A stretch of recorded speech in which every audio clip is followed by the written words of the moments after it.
Dear students, class 10th में हम लोग की जो टॉपिक चल रही है इस समय वो हाइट एंड डिस्टेंस। ठीक है, हाइट एंड डिस्टेंस के टॉपिक में 5 प्रश्नों की श्रृंखला और कुछ महत्वपूर्ण तथ्यों के बारे में आपने पार्ट 1 के वीडियो में सीखा है। आज हम लोग पुनः हाइट एंड डिस्टेंस के पार्ट 2 के वीडियो में भी जो है 5 प्रश्नों की एक श्रृंखला लेकर समझने का प्रयास करेंगे और उससे संबंधित और भी प्रश्नों को आप सॉल्व करना सीखेंगे। ठीक है, बाकी किसी प्रकार की प्रॉब्लम होती है तो आप जो है प्रश्नों को शेयर करने के माध्यम से शेयर करके जो है चाहे कमेंट बॉक्स में या व्हाट्सएप नंबर पर प्रश्नों को समझते भी हैं, समझते रहे भी हैं और आप समझते भी रहेंगे। ठीक है, तो चलिए स्टार्ट करते हैं। जिसमें से पहला प्रश्न है, एक वायुयान कुछ ऊंचाई पर एक सीधी सड़क के समांतर, मान लेते हैं ये एक सीधी सड़क है। हमने आपको पहले ही बताया है कि ऊंचाई और दूरी के प्रश्नों में फिगर मायने रखता है। अगर फिगर बन जाता है तो आपका 80% प्रश्न आपसे सॉल्व हो जाता है। तो आइए समझते हैं स्टेप बाय स्टेप। एक सीधी सड़क बना लिया गया। एक वायुयान कुछ ऊंचाई पर एक सीधी सड़क के समांतर। अब वायुयान के साथ में सड़क थोड़ी ना चलेगा, सड़क सीधा समांतर है और इससे कुछ ऊंचाई पर वायुयान उड़ रहा है। मान लेते हैं कि वायुयान यहाँ है और इसका जो है सड़क की सीधी सीधी ऊंचाई है। ठीक है, इस प्रकार से जो है ये ऊंचाई दिया गया, और उसके साथ साथ कितने 600 किलोमीटर प्रति घंटा की चाल से उड़ रही है। किसी समय सड़क पर स्थित स्थान ए पर वायुयान का उन्नयन कोण, उन्नयन मतलब ऊपर देखा जाता है, कै अंश का है? 30 अंश का। कै अंश का कोण बनना है? ऊपर देखने पर उन्नयन कोण 30 अंश बनना। ठीक है, आगे 15 सेकंड पश्चात तो उसी स्थान का उन्नयन कोण 60 अंश हो जाता है। अब दिमाग में एक बात आती है, बात ये आती है कि हवाई जहाज इधर आ रहा है कि इधर जा रहा है, यानी दैट मीन्स इधर जा रहा है कि इधर आ रहा है। उसको कैसे समझें? आप ये समझने का प्रयास करें कि अगर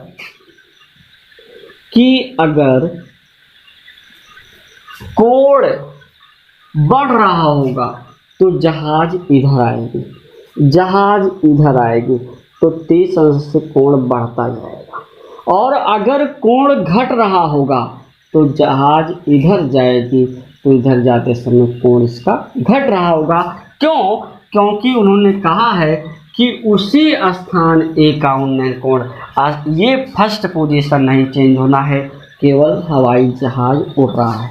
आगे बढ़ेगा, राइट हैंड साइड में जाएगा, क्लॉकवाइज यानी की तरफ जाएगा, तब फिर आपका कोण घटेगा। लेकिन यहाँ तो कोण बढ़ रहा है, पहले 30 ही था और क्या हो गया 60 हो गया। इसका मतलब कोण हवाई जहाज इधर उड़ रहा है, लेफ्ट हैंड साइड में उड़ रहा है और सड़क के समांतर उड़ रहा है।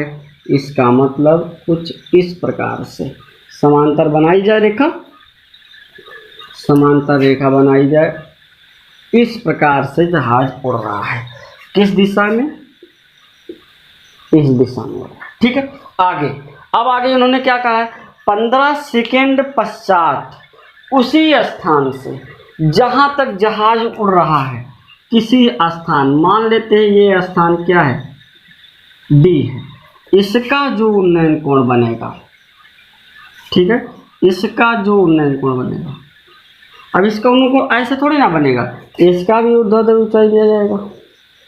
और जब ये उन्नयन कोण बना, ये कै अंश का बना उन्नयन कोण? ये बन गया 60 अंश का उन्नयन कोण। कितने अंश का बना? 60 अंश का बना। ठीक है, इस प्रकार से अगर आप फिगर को समझें तो क्लियर होगा। ये क्षैतिज रेखा है, दैट मीन्स सड़क है, इसी के समांतर कुछ ऊंचाई पर मान लिया बिंदु सी पर जहाज की जब पोजीशन थी तब ए के साथ उन्नयन कोण 30 अंश था। अब ये 30 से कोण 60 हो रहा है, इसका मतलब जिस बिंदु से कोण बढ़ना उसी तरफ जहाज उड़ रहा है। अगर विपरीत डायरेक्शन में जाता तो कोण घटता। ये बातें आपको क्लियर होनी चाहिए, ठीक है। अब कोण सी से डी की दिशा में गया, तो जब डी पर पहुंचा तो उसी स्थान ए से कोण 60 अंश हो गया।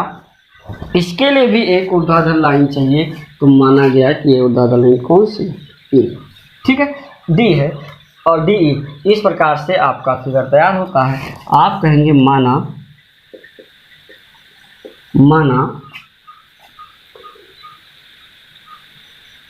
वायुयान की स्थिति बिंदु सी पर है जब सड़क पर बिंदु ए से कोण 30 अंश है, ठीक है। और 15 सेकंड पश्चात, कै सेकंड पश्चात, 15 सेकंड पश्चात वायुयान की स्थिति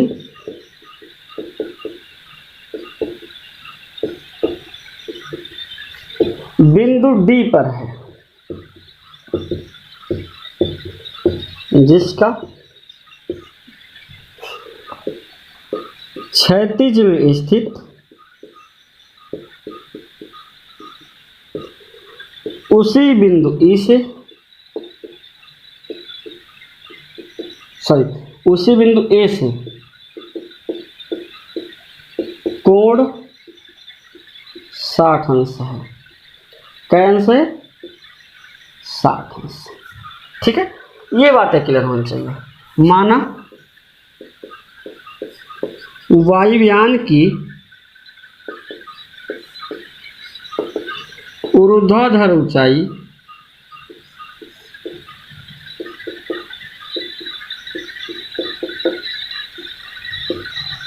h मीटर है। ऊर्ध्वाधर ऊंचाई क्या है? h किलोमीटर प्रति घंटा चाल है। तो मान लेते हैं ऊंचाई किलोमीटर में मान लिया जाता है। ऊंचाई किस में मान लिया गया? किलोमीटर में मान लेते हैं कि इसकी जो ऊंचाई है वो कितनी है? किलोमीटर में, ठीक है, किलोमीटर में मान ले। और उसके बाद क्षैतिज दूरी तो आपको माननी पड़ेगी, आपको क्षैतिज दूरी भी माननी पड़ेगी, ठीक है। अच्छा, चलते हैं अभी आगे देख लेते हैं। यहाँ पे जब आपका वायुयान बिंदु सी पर था, ठीक है, और सी से डी पर गया तो 15 सेकेंड का समय लगा। तो सी से डी तक की दूरी भी ज्ञात की जा सकती है। क्यों? क्योंकि वायुयान की चाल दी गई है। और कितनी दी गई है? वायुयान की चाल 600 किलोमीटर प्रति हावर्स। अब बात ये आती है किलोमीटर प्रति हावर्स में, और समय कितना? 15 सेकेंड। सेकेंड किसके साथ रहता है? मीटर पर सेकेंड। और किलोमीटर प्रति हावर रहता है। और किलोमीटर प्रति हावर से मीटर प्रति सेकेंड में लेके जाना है। किस में लेके जाना है? मीटर पर सेकेंड में ले जाना है। तो एक ट्रिक आप याद रखें, आपके काम की ट्रिक रहेगी क्या? 5 और 18 को सेलेक्ट कर लें। केवल यही दो संख्या रहनी है। कौन? 5 और 18। और जब बड़े से छोटे में जाएं तो छोटे को ऊपर रखें, और जब छोटे से बड़े में जाएं तो बड़े को ऊपर रखें। जिसमें जाएं वही ऊपर रखें। बड़े से छोटे में जाएं, छोटा ऊपर। छोटा कौन होगा? 5 और 18 में 5, यानी क्या करना पड़ेगा? 5/18 से गुणा। अगर बड़े से छोटे में जाएं तो 5/18, छोटे से बड़े में जाएं तो 18/5। जिसमें जाएं उसी को नॉमिनेटर बनाएं। तो यहां से क्या होगा, इसको कैलकुलेट करने पर जो आपका मान आएगा वो 500/3 आएगा। 500/3 मीटर प्रति सेकेंड आएगा। ठीक है, ये क्या हो गया, वायुयान की चाल। और इसलिए C से D की दूरी बराबर क्या होता है, दूरी बराबर होता है चाल गुणे समय। क्या होता है, चाल गुणे समय। चाल कितनी है, 500/3, समय कितना है 15 सेकेंड, 3 5 जा 15, 2500 मीटर प्रति, कौन सा दूरी है, मीटर की ओर क्या हो जाएगा, मीटर। अगर किलोमीटर में ले जाना है इसको तो 2.5 किलोमीटर, दैट मीन्स 2.5 किलोमीटर। कौन, C से D की दूरी। इसका मतलब क्या हो गया, इसलिए CD बराबर DE बराबर 2.5 किलोमीटर। 2.5 किलोमीटर। ठीक है, आपको चाहिए क्या, ऊर्ध्वाधर चाहिए। चलिए ऊर्ध्वाधर लाने का, ऊंचाई लाने का प्रयास करते हैं। लेट AE बराबर x किलोमीटर, AE बराबर x, क्योंकि सेकंड से काम खत्म, अब हमको किलोमीटर में चलना। इसलिए त्रिभुज कौन सा, DAE में समकोण त्रिभुज बनेगा। DAE में tan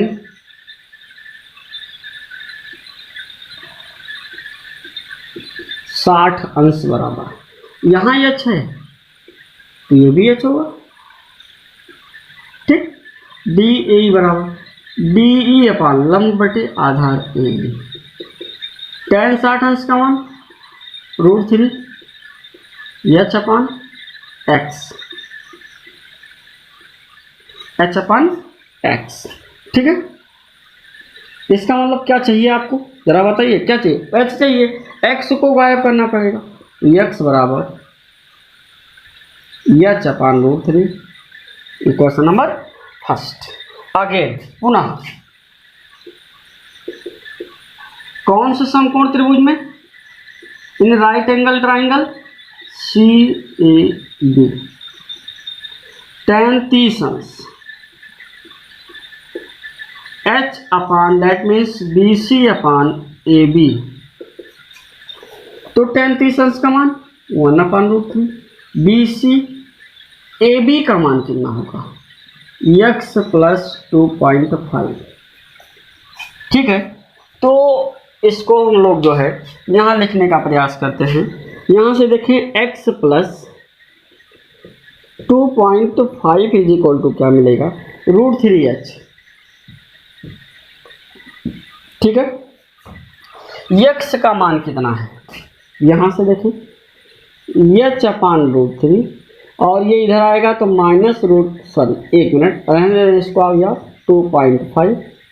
2.5 को जब बटे में सब कुछ जा रहा है तो 5/2 लिख देते हैं।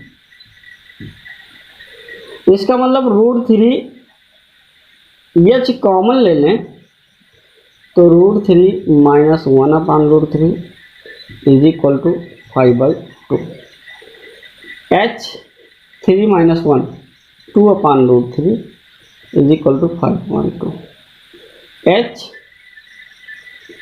5√3/4 क्या, किलोमीटर। यानी जो h का मान आएगा वो कितना आएगा, 5√3 किलोमीटर आएगा, 5√3/4 किलोमीटर आएगा। इस प्रकार से प्रश्न को समझने का प्रयास करें। यहाँ टाइम दिया गया था, कंफ्यूजन ये थी कि दूरी कैसे पाई जाए, तो चाल भी तो दिया गया और दूरी बराबर क्या, चाल गुणे समय। ठीक है, चलते हैं आगे, क्वेश्चन को नोट करते रहेंगे आप।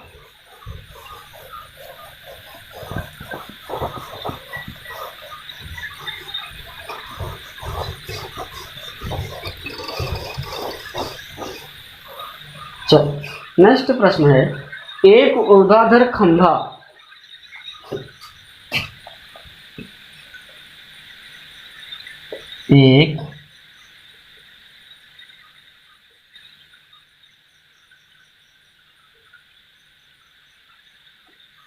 एक ऊर्ध्वाधर खंभा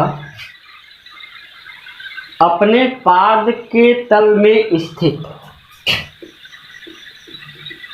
अपने पाद के तल में स्थित, क्या स्थित, किसी बिंदु पर अल्फा कोण आंतरित करता है।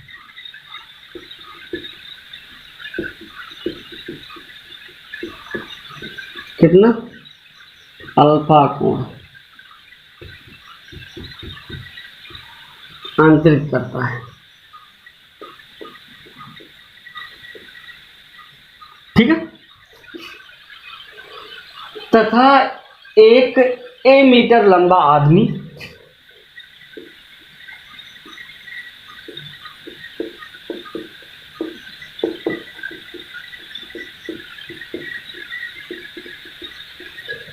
एक ए मीटर लंबा आदमी जो खंभे के शिखर पर खड़ा है, जो कहाँ खड़ा है, खंभे के शिखर पर, शिखर मतलब चोटी, मतलब ऊंचाई, ऊपर, खंभे के शिखर पर खड़ा, सड़क के उस बिंदु से बीटा कोण आंतरित करता है।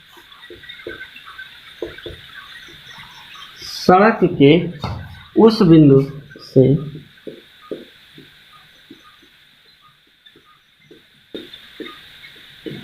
बीटा कोण आंतरित करता है।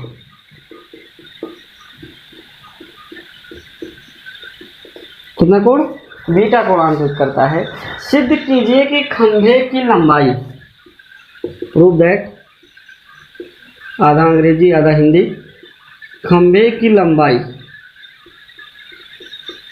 बराबर कितनी, A sine alpha cos alpha plus beta,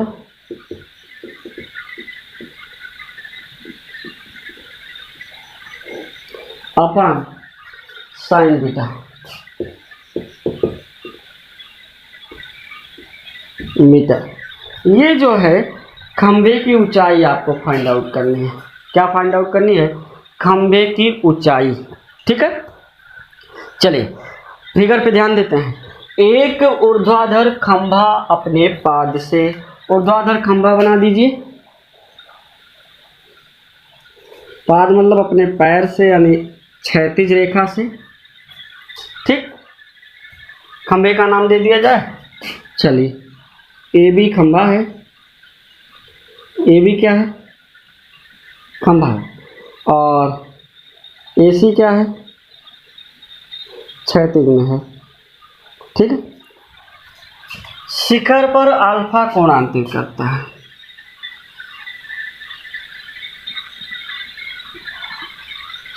alpha कोण आंतरित करता है। इसी शिखर पर एक ए मीटर का आदमी खड़ा है, ज़्यादा बड़ा नहीं है, ए मीटर है, आदमी खड़ा है।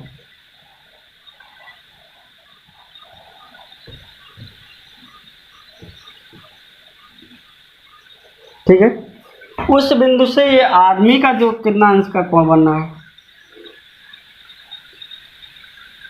आदमी का जो कोण बनना है वो बीटा कोण बनना है। कितने अंश का कोण बनना है, बीटा कोण बनना है। तो खंभे की लंबाई फाइंड आउट करनी है। खंभे की लंबाई कितनी मान ली गई, एच। खंभे की लंबाई कितनी मान ली गई, एच मान ली गई। एच आपको फाइंड आउट करना है।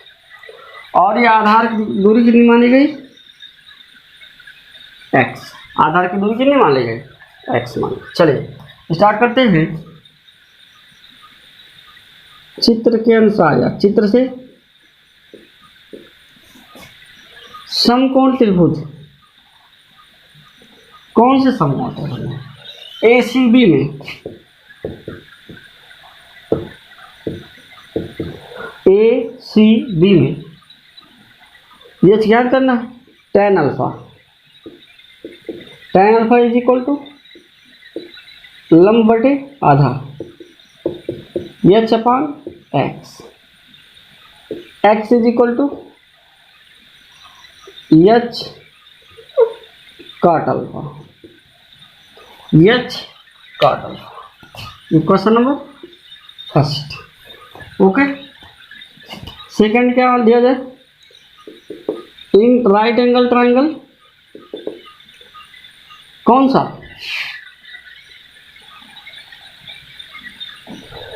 ACP में या PCA में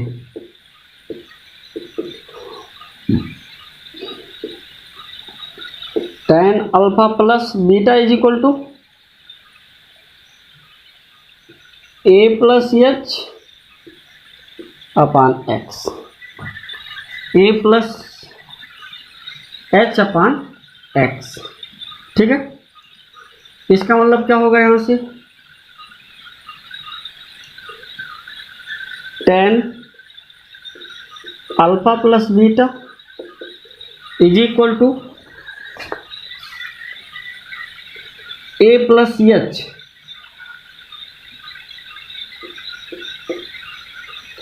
अपान H cot alpha, upon H क्या हो जाएगा, कॉट अल्फा हो जाएगा। ठीक है, इसका मतलब क्या होगा, अगर इस एच कॉट अल्फा को हम लिखें एच अपान tan अल्फा तो क्या होगा, A plus H tan alpha upon H cross multiply H tan alpha plus beta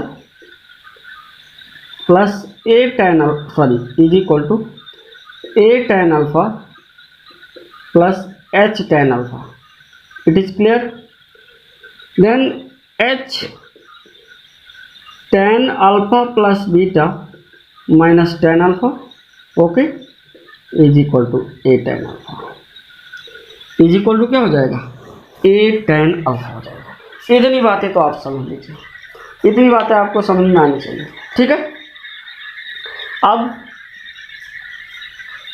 यहाँ से कुछ और कर लेते हैं, जो आपको लाना है साइन कॉस में लाना है, तो इसका मतलब एच का मान लाना ही है।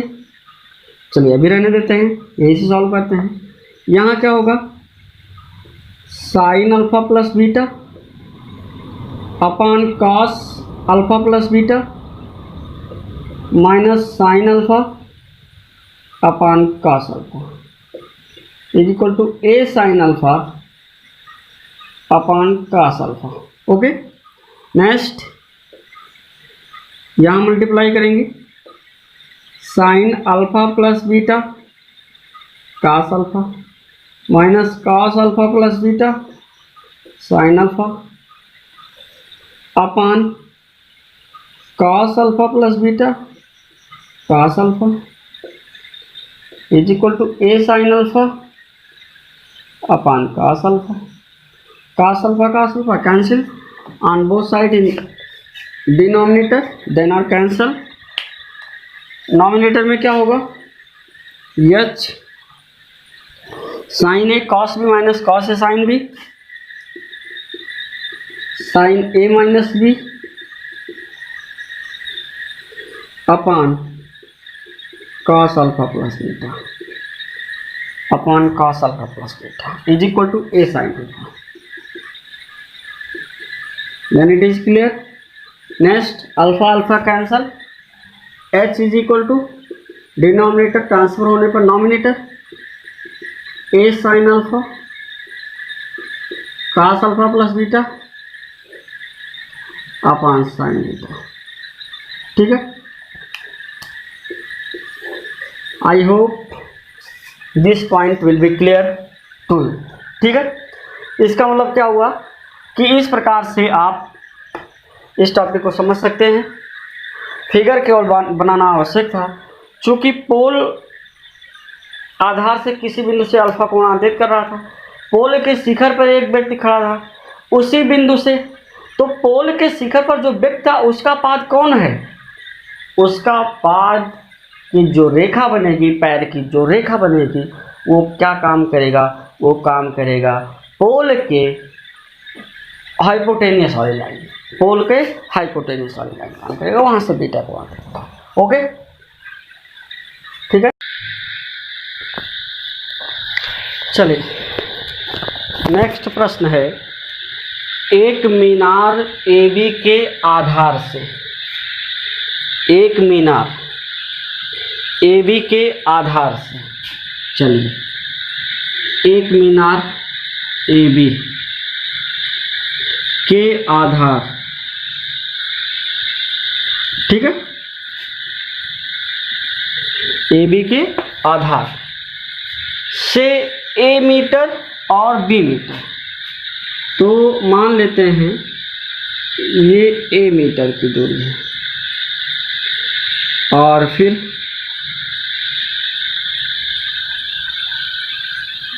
ये मान लेते हैं B मीटर की दूरी है, A मीटर और B मीटर से जाने वाली एक ही रेखा में स्थित दो बिंदु C और D, C और D, चलिए बिंदु की अलग पहचान बनाते हैं, C और D, A B। ऊपरी सिरे के उन्नयन कोण कोटिपूरक हैं, दो नाम होता है, कोटिपूरक और समपूरक। व्हाट इज डिफरेंस बिटवीन कोटिपूरक एंड समपूरक? ध्यान रखिएगा, समपूरक और कोटिपूरक। वैसे तो समपूरक मतलब समकोण, समकोण मतलब 90, लेकिन ऐसा नहीं। कोटिपूरक का मतलब दो कोणों का योग 90 अंश हो, और समपूरक का मतलब दो कोणों का योग 180 अंश हो, ठीक है। समपूरक का मतलब दो कोणों का योग 180 अंश हो, और समपूरक का मतलब दो कोणों का योग 90 अंश हो। बातें क्लियर हो जानी चाहिए। तो चलिए कोण बनाते हैं यहाँ।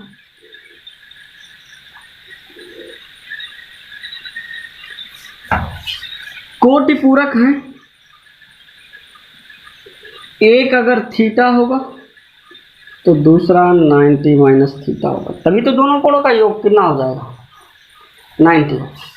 मान लेते हैं कि मीनार की ऊंचाई कितनी h, माना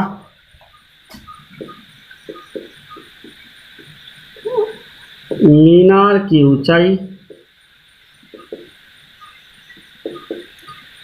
h मीटर, ठीक। इसलिए तो इन राइट एंगल ट्राइंगल समकोण त्रिभुज ACB में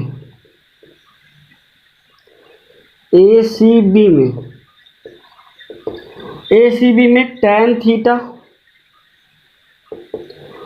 theta is equal to h upon a, यानी a बराबर h cot theta, equation number first. And in right angle triangle ADB में आप बताएं tan 90 minus theta is equal to h upon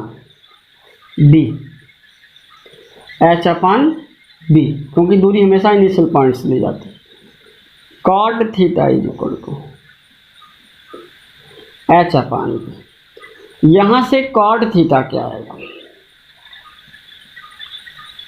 cot theta आएगा a upon h is equal to h upon b from equation number first. इसका मतलब h square बराबर ab, यानी h बराबर under root AB। h क्या है? Height है, दूरी है, मात्रक यहाँ क्या है? मीटर है, यानी ऊंचाई कितना आया? रूट अंडर AB आया।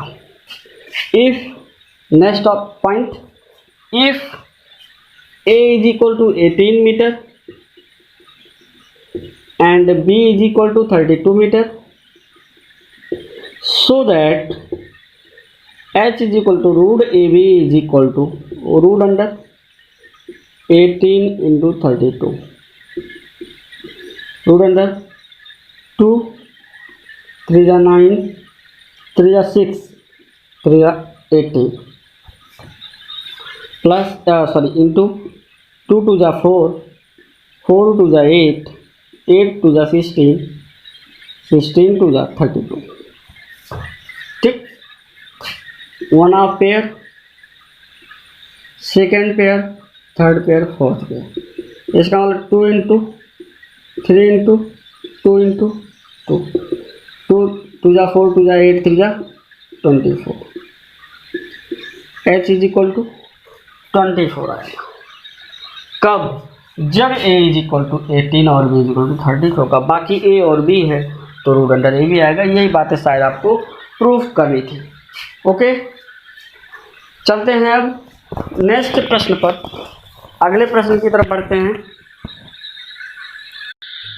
चलिए, नेक्स्ट है, एक झील के ऊपरी तल से h मीटर ऊंचाई पर स्थित किसी स्थान पर, तो झील के ऊपरी तल से, ध्यान दीजिएगा, झील आपका कुछ ऐसे पानी भरा हुआ होगा। एक झील बनाते हैं, आर्टिफिशियल झील, इस पे पानी ही पानी कर दिया जाए।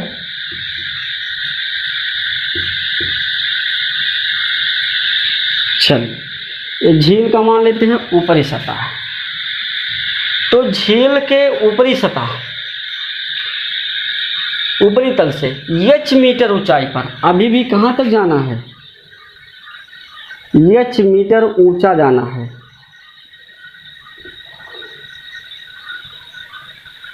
h मीटर, h मीटर ऊंचा। एक बादल का उन्नयन कोण, बादल है, अब बादल यहाँ कहीं मान लेते हैं, ठीक है। तो ये आपका मान लेते हैं क्षैतिज रेखा और इसका बादल का प्रतिबिंब यहाँ आएगा।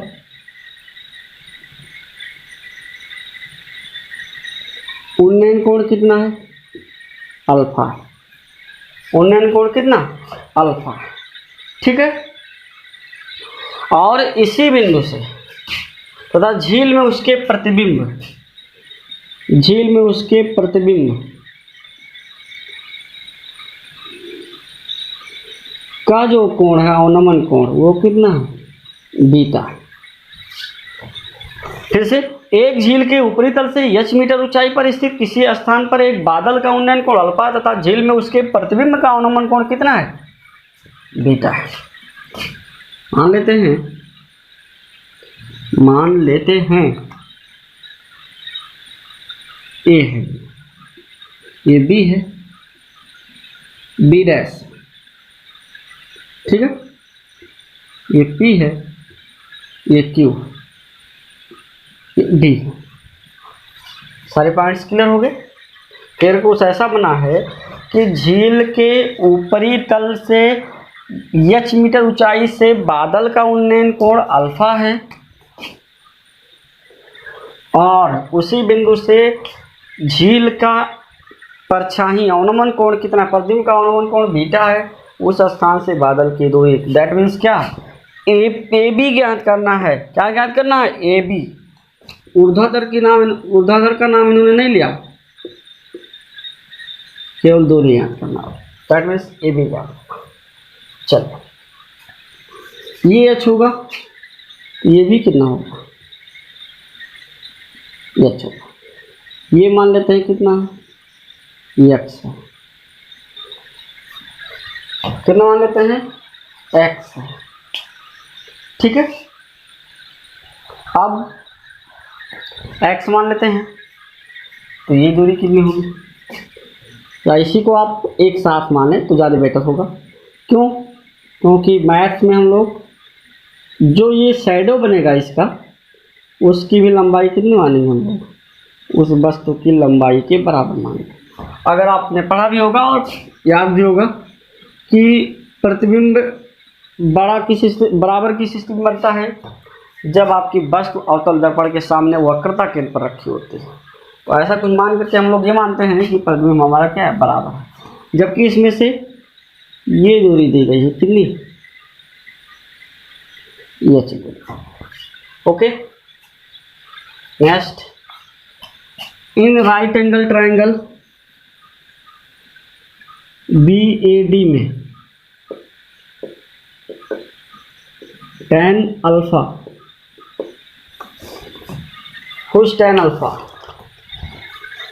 tan अल्फा अगर आपको चाहिए तो परपेंडिकुलर अपान बेस चाहिए, अपान क्या चाहिए, बेस चाहिए, और बेस पर यहाँ पर कुछ मानना पड़ेगा, और मान करके क्या कर सकते हैं हम लोग, ज्ञात कर सकते हैं, क्योंकि अगर ये चीज़ें क्लियर हो जाती हैं तो चलिए tan अल्फा देखते हैं। tan अल्फा क्या होगा, BD upon AD x minus H upon AD, that means AD is equal to क्या होगा, AD इज इक्वल टू क्या होगा, AD is equal to x minus H upon tan alpha होगा, upon क्या हो जाएगा, tan अल्फा हो जाएगा। Question number first. आगे पुनः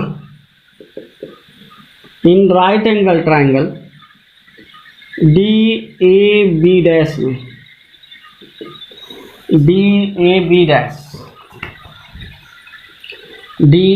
डैश tan बीटा कोण के जस्ट सामने की भुजा परपेंडिकुलर होती है, that means DB dash upon AD। Okay, let's DB dash x plus H upon AD, that means AD is equal to x plus H upon tan beta. Equation number second, from equation first and second we get, आपको क्या मिलेगा, x plus H tan beta, x minus H tan alpha, x plus H tan, ठीक है। अब इसके बाद अगर cross multiply कराया जाए तो x से tan alpha plus H tan alpha, x tan beta, H tan beta. अगर h को कॉमन लिया जाए तो tan alpha plus tan beta, x को कॉमन लिया जाए तो tan beta minus tan alpha, tan beta minus tan alpha, ठीक है। इसका मतलब आपको चाहिए क्या, AB चाहिए, AB चाहिए। अब अगर AB चाहिए तो AD अगर मिल जाता है और BD मिल जाता है तो काम बनेगा। चलिए फिलहाल देखते हैं, यहाँ से x इज इक्वल टू क्या मिलेगा, H tan alpha plus tan beta अपान tan beta minus tan alpha. ये हो गया x का मान, किसका मान हो गया, x का मान हो गया। चलिए इसको मान लेते हैं इक्वेशन नंबर थर्ड। आगे बढ़ते हैं, इन राइट एंगल ट्रायंगल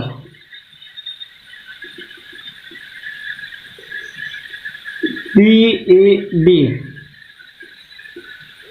में आधार बटे कर्ण लिया जाए, लंबन की जरूरत ना पड़े, that means cos alpha is equal to AD upon AB, यानी A B is equal to A D sec alpha. A D क्या होगा? Sec alpha. ठीक है। अब उसके बाद आपको यहां से ए डी का मान मालूम है। ए डी के मान आपको क्या है? मालूम है। उसी ट्रायंगल में बी ए डी में या बी ए डी में ए डी का मान क्या है? A B is equal to x minus H upon tan alpha into sec alpha. ये किसका मान हो गया? ए बी का मान हो गया। ठीक है। अब आपको चाहिए क्या? अगर आपको ए बी चाहिए तो X minus H upon A D चाहिए। ए डी का मतलब क्या हो जाएगा? यहाँ से एक्स माइनस एक्स अपान टेन अल्फा अगर आपको मिल जाता है तो आपको जब टेन अल्फा मिल जाएगा एक्स माइनस एक्स अपान टेन अल्फा, तो फिर हम आगे की प्रक्रिया कर सकते हैं। फिलहाल बढ़ते हैं आगे। यहाँ से आपको क्या मिला? ए बी, और आपको मिल गया क्या? एक्स मिल गया। ठीक है। ए बी और एक्स पाने के बाद अगर आप समीकरण नंबर 2 का सहारा लेते हैं तो ए डी बराबर क्या दिया गया? X minus H upon tan alpha, और उसके बाद एक्स माइनस एच। तो यहाँ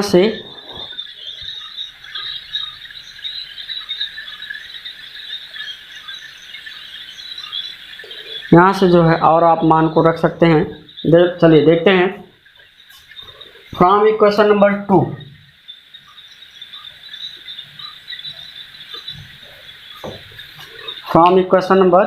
2 ठीक है।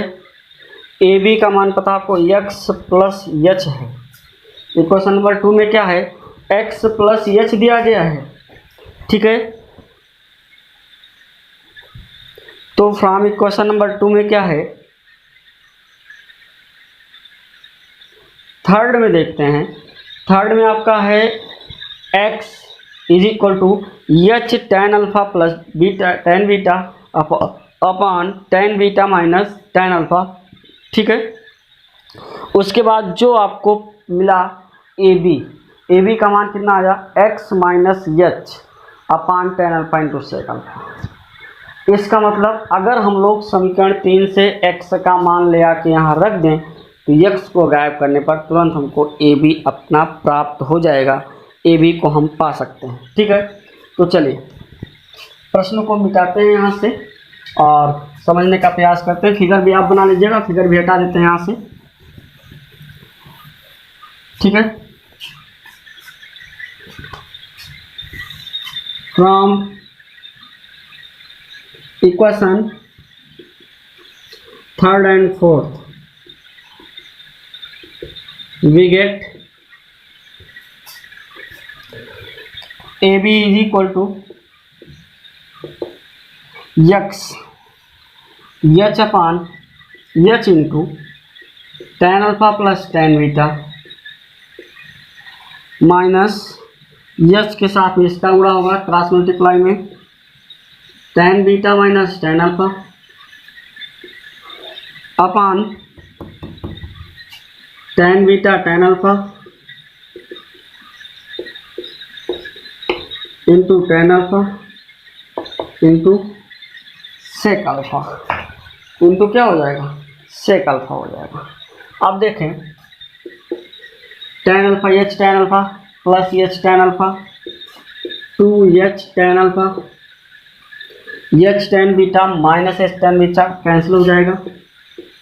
सेक alpha upon tan beta minus tan alpha into tan alpha cancel हो गया। Two H sec alpha upon tan beta minus tan alpha. ये किसका मान हो गया? ए बी का। यानी यही आपको लाना भी था कि जो ए बी है उसका मान कितना होगा 2h sec alpha upon tan beta minus tan alpha. ठीक है, कैलकुलेटिंग प्रक्रिया को आप सही रखिएगा, बाकी आपका सवाल जवाब होता रहेगा। बढ़ते हैं अगले प्रश्न की तरफ और प्रश्नों की श्रृंखला में लास्ट प्रश्न की तरफ। ठीक है, समय को देखते हुए, टाइम को देखते हुए आपके पास जो प्रश्नों की श्रृंखला प्राप्त होगी आगे, वो 5 प्रश्नों की होगी।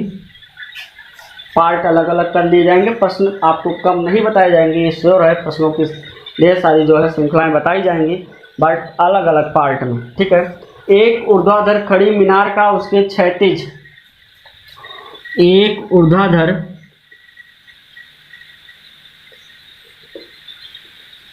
खड़ी मीनार का उसके क्षैतिज भूमितल से एक बिंदु पर उन्नयन कोण, भूमितल पर एक बिंदु से उन्नयन कोण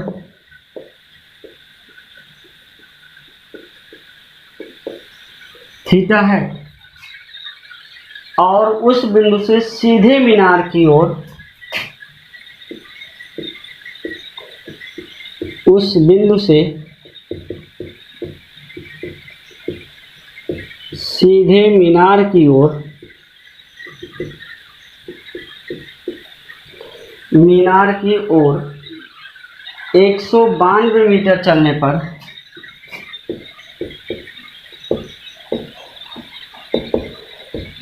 192 मीटर चलने पर उन्नयन कोण फाई है।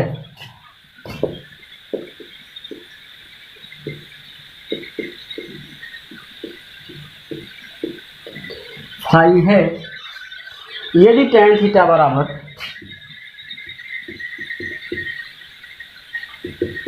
5/12 और tan फाई बराबर 3/4, तो मीनार की ऊंचाई। अब इसमें क्या है, आप tan फाई और tan थीटा का मान देख करके परेशान ना होइए, क्योंकि जब आप फिगर बनाएंगे तो उसमें फाई और साई कोण ही मान कर चलेंगे। ठीक है, और जब tan लेंगे तो एक तरफ tan phi is equal to, दूसरी तरफ लंब/आधार, और tan फाई की जगह पे कितना रखेंगे 3/4, और ना ऊंचाई दिया गया ना आधार, यानी h/x एक समीकरण मिलेगा। फिर आप tan थीटा लेंगे तो h/x और भी टॉपिक के साथ यहाँ भी एक समीकरण मिलेगा h और x में, 2 समीकरण मिलेंगे h/x में। फिर आप दोनों को सॉल्व करके h और x का मान ज्ञात करेंगे। हाइट एंड डिस्टेंस प्रश्नों की श्रृंखला में केवल एक प्रश्न आपके लिए रखा जाता है, आप प्रयास जरूर करेंगे और ज़रूर बताने का प्रयास करेंगे कि इसकी ऊंचाई कितनी होगी। ठीक है, तो ऊंचाई और दूरी के पार्ट 2 में प्रश्नों की 5 प्रश्नों की श्रृंखला के साथ हाइट एंड डिस्टेंस समाप्त होता है। तो आज के लिए इतना ही। क्लास 10th में ट्रिग्नोमेट्री, इंट्रोडक्शन ऑफ ट्रिग्नोमेट्री और height and distance AP 3 topic पढ़ाए गए हैं। ठीक है, नेक्स्ट टॉपिक नेक्स्ट वीडियो के साथ, तब तक आप पिछले पढ़ाए हुए टॉपिक के साथ अध्ययन करें, समझें, और प्रश्नों के प्रॉब्लम होने पर आप कमेंट बॉक्स में अथवा व्हाट्सएप नंबर पर जरूर शेयर करके प्रश्नों को सॉल्व करने का प्रयास करें। ओके।